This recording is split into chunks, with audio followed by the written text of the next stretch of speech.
And a good day to all of you. Jean Henderson, Pierre, the Beverage Rainbow, back again with you another beverage edition. Today, the infamous Pabst Blue Ribbon Extra, 6.5% ABV. Haven't seen the scores on Beer Advocate yet, nor the score on Rate Beer. I'm sure they're going to give it a very positive review, I'm sure. PBR, of course, Pabst's been around since 1844, along with Budweiser and Schlitz and a few other companies. They were considered one of the biggest beer brands in the States.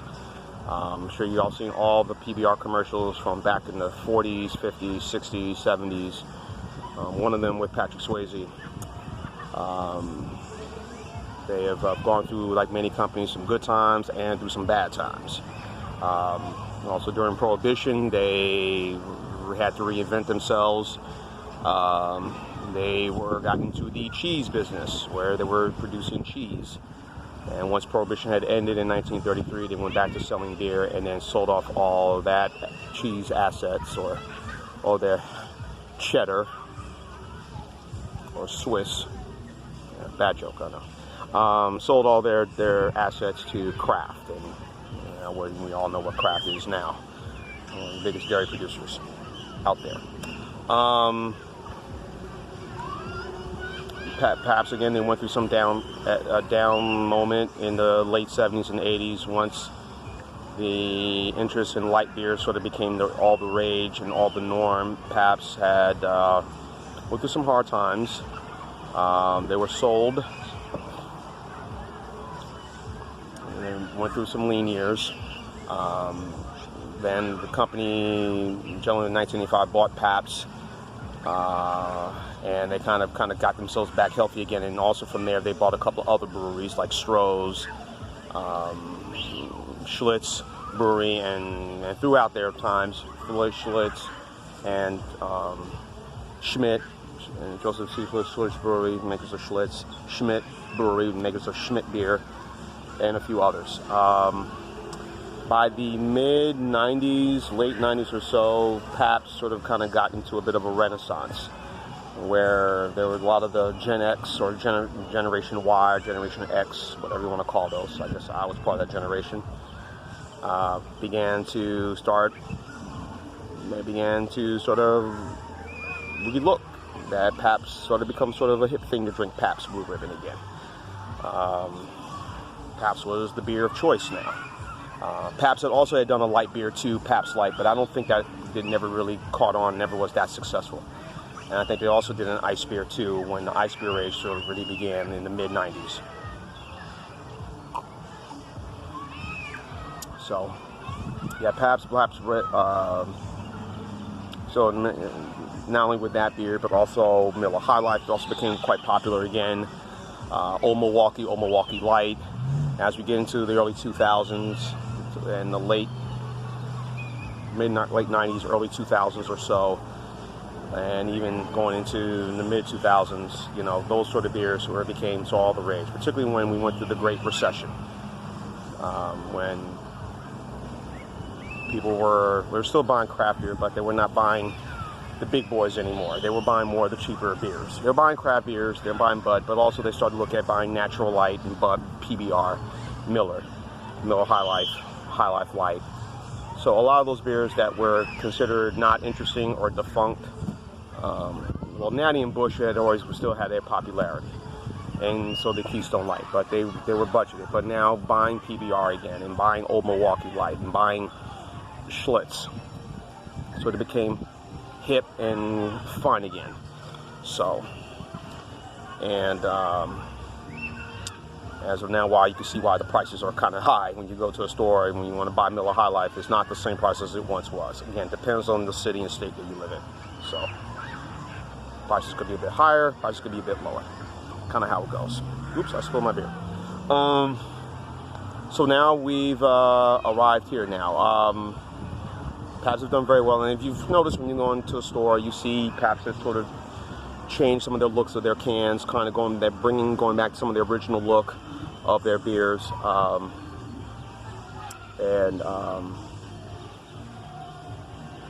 the PBR line. They've also had a picture of a gentleman of some of their old labeling from the 40s and 50s and 60s, 70s, you know. Some of the print advertising that they had. So that's been kind of successful for them. Now, for whatever reason, Pabst said, you know, hey, you know what? Let's just reinvent ourselves once again. Let's try to make a little more stronger beer. Even though they have bought some in there, if you look at their portfolio, the Pabst Brewing portfolio now, that includes, of course, I mentioned Old Milwaukee line, the Schlitz line, Ballantine Ale, very popular in the Newark, New Jersey area, and popular in the Newark, New York City area. And now it's become sort of the hip thing now to buy. I mean, Pabst Blue Ribbon. I mean, not Pabst Blue Ribbon, Ballantine. Colt 45 line, the Schlitz Malt Liquor line as well. Now they're doing kind of turning the page and saying, you know, let's start making some really good beers. Let's start push our limit now. Let's try something new, and this is what they came up with the PBR Extra. It's a little more bit malty. There've already been 2 reviews done already on this beer on, well, 2 I've seen, Ronald J. Terry, Louisiana Beer Reviews, and John and Neely, Georgia Beer Reviews, and they both gave it a very high mark. And I had this the other day, and I enjoyed it, but I'm not going to give it the high praise as they did. Jay did a solo review and also did a review with Dave, his friend. They do a lot of duo reviews quite a bit, and they did a duo review of this beer.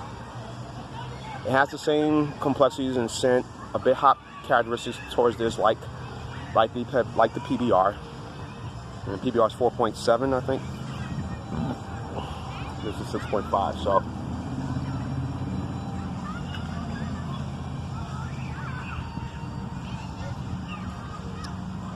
It does have a very high presence in this, immensely.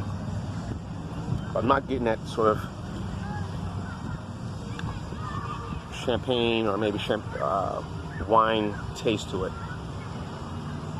To me, and I think people are going to call me crazy, I think it has some of the same flavors of Colt 45. Of course, that's part of the another brewery company that Pabst had bought out, G. Heilemann Brewing, the makers of Colt 45, Baltimore, Maryland.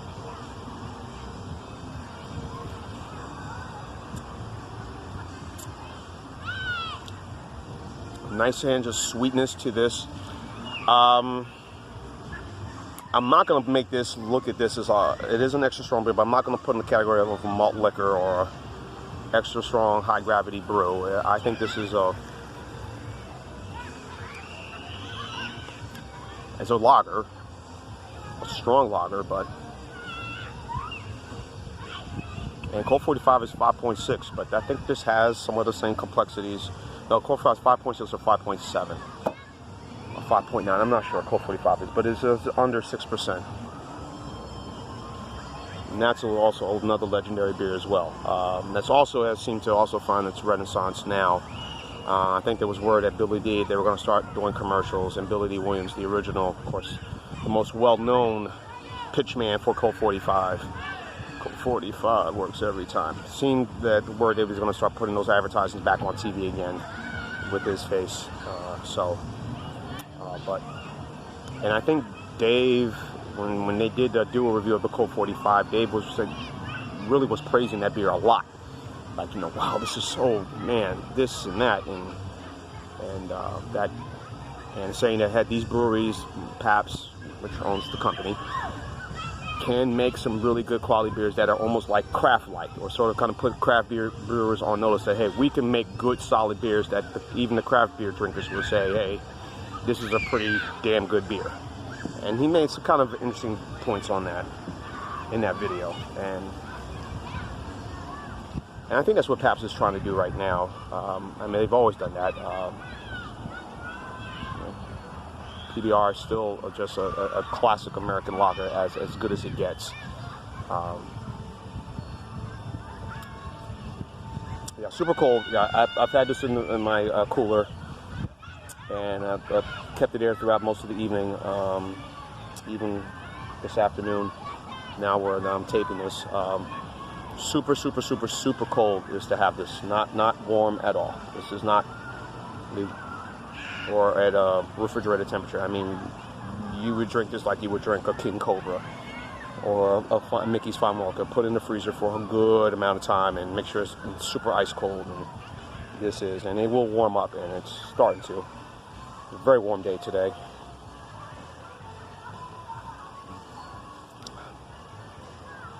Yeah, I'm not getting that wine or champagne taste. I just think there's a little hint of again, the hop presence is there. Very malty, but a good lager.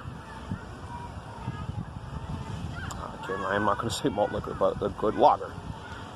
So, but 3 of these, I think it'd be good for me. I won't go over that amount. 3, I think that's good enough for this. Pairing this with, I just had a sandwich just now. You know, an Italian sub from Jersey Mike's. With some chips, or pizza, you know, hot wings, whatever. This is the all-purpose beer to have with any meal. So, nice hint of sweetness, good hot presence.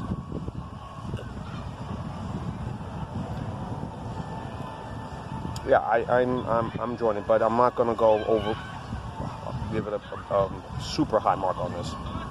So I'm going to say about a B+ for this one. I think that seems fair. About an 8.9, 8.8, 8.9 score, B+. I think this is good. I think right now, they have other companies. They tried to, I guess, tweak their, decided that certain beers that they had were trying to up the recipe or up the ABV. Trying to get a new market, a new demographic. 2 things come to mind. 2 beers that were by Miller. Milwaukee's Best, as well as Ice House. Both of them raised their ABV. Ice House was 5.5, and they raised it up to 6.9, as did Milwaukee's Best from 5.9 to 6.9. Sales did not do well. This was about a year and a half ago. And Miller decided, all right, let's go back to what we did. We tried, we failed. So, but like anything in business, hey, you gotta take risks, you gotta take chances, and I think PBR is taking a chance with this extra.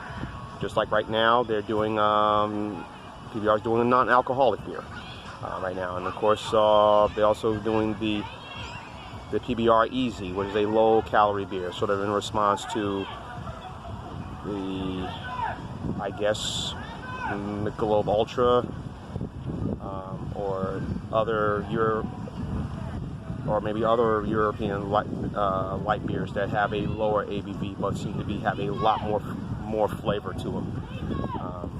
And that seems to be the new recent trend that I'm seeing now, that low calorie, low ABV beers and even non-alcoholic beers seem to be now all the rage. I've had some non-alcoholic beers and they've been good, but now if I'm gonna do something very low, at least I hope it has some booze in it. Give me a Corona Premier, which is I think 3-something%. Old Milwaukee Light 3.8. Even Budweiser Select 55, which is 3.2%, and I think Miller 64 is also lower. I think it's at 2%. So give me something that at least has a little smidge of booze, then I'm down. Particularly on days like this. On a hot day like this, I would say drink 2 of these. You don't want to drink a whole case of this. And also, when I got this, I bought this in Mississippi, and it was